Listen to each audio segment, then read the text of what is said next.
Indeed, I mean, you're already beginning to hear some music from the Guards Brigade right in the background as well. It looks like the hour is drawing close, and if we're to go by what we went with at the APC party convention, maybe it does signal that the hour is indeed close. But we're joined right now by one of the aspirants, one who perhaps will be able to tell us if the hour is truly close. Mr. Tane Jack Rich, who is an aspirant and founder of Belema Oil Producing Limited, joins us today.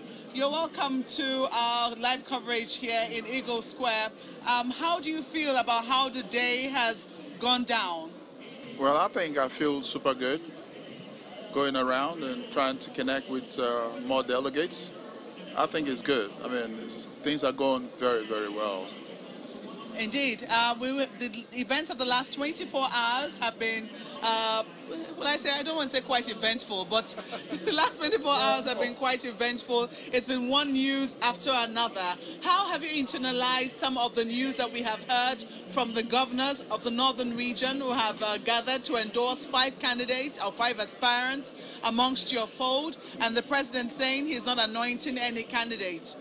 Well, I think it's a good thing that the northern governors are recommending that the next president should come from the southern part of the country. I think that's super good. But the other part where you talked about, recommending 5, aspirants out of 23, I don't think that news is super. Because, I mean, what is a yardstick for that consideration? You have to put the country first.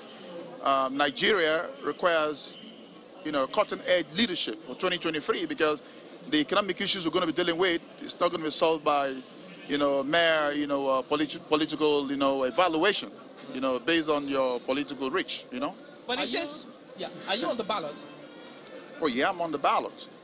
How come? Because if they say it's been narrowed down to 5, your name wasn't among the 5. Well, I'll tell you that I'm not aware that, that's what I'm saying. We had screening, you know what I'm trying to say. And if you look at those who did the screening and you go into detail, I'm number 1. You were number 1? I'm number 1. On what basis? I mean, because, it's all about your know-how, you know what I'm saying? Listen, this economy needs someone that can fix it by 2023.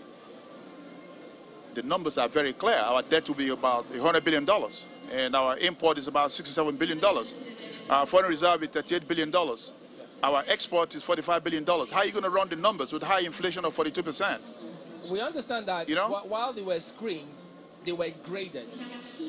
Did they communicate any gradation to you, the scores? Well, I believe, we hear a lot flying around, and I think I did super well. Because, I mean, if you want to evaluate, the strength of every aspirant, let's roll them out and let Nigerians, look at them and let them present themselves to Nigerians, Did you get any communication as to why your name is not among the 5? Well, they base on this guy is a politician, he's a former governor, he's a governor and all that. But listen, the issues of Nigeria is not all about, one that has been a politician for 25 years or whatever. It's an economic issue.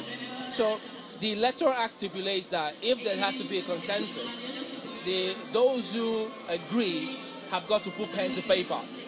Will you be willing to do that at the end of the day? Well, I haven't been approached by anyone, you know what I'm saying? And listen, let me be very honest here. If the guy you're presenting is better than me, I'll take a bow. If he's better than me, it's better for Nigeria. Listen, if the guy is not better than me, it's not safe. We don't need a guy that will depend on loans. We need a guy that is a producer. And let me say this very quickly. This economy depends so much on oil-based foreign exchange revenue, because oil-based foreign exchange revenue accounts for about 56% of our total export value. So right now, you need a guy that can move production to 3 million barrels a day. You need a guy that can increase our foreign-based earnings so that we can mitigate that gap that our imports creates. You know what I'm trying to say? Our foreign reserve is $38 billion, like I said. The rule of thumb is very simple. For IMF and World Bank, you must have your foreign reserve equivalent to 6 months of import. If your 6 months of import is about, $38 billion, and your reserve is 38, and your import is $67 billion, how are you going to fill the gap? Your export is $45 billion. So you need a producer to mitigate the gap and pay our debt and create employment that is private sector driven. So how confident are you that the delegates have received your message already and will be willing to, vote for you tonight, as a matter of fact? Well, the delegates are from homes, and they need jobs. They need social security. They need, to live a dignified life. I've been preaching to the delegates. I've been to states. My footprints are there. And I've told them that, listen, you vote for Jack Rich, you vote for the future. So would you say that so far, as far as you're concerned, this process has not been fair to you? No, the process has been fair to me. But you have some sideliners who probably, believe they have friendship with some people. But listen, you cannot compromise this country for friendship. Or neither can you compromise this country for a glass of wine. You need someone with the requisite capacity. Listen, you need a president that understands the dialectics of both micro and macroeconomic fundamentals. You need someone that can touch the engines. You need somebody that understands the 46 sectoral elements that forms our gross domestic product. You need somebody that can do the job. And it's important for delegates and Nigerians to recognize the times are gone where you pick a joker. Right now, we are in trouble. Do you think the jokers amongst the aspirants, are there jokers Well, I don't know, but listen, you don't need a man who is a consumer, who is a debtor. Okay. He's been a debtor all through. I'm a private sector guy. I started my life with 25,000 naira in 1998. I was 23 years old. 25,000 naira today, look at what I have. The debt of this country by 2023 is $100 billion. You need someone that can pay the debt. Okay. And that's why I'm here. That's why I'm running. We have to say thank you so much for speaking to us at this event. We wish you all the best. Thank you. As you go to the polls. Thank you.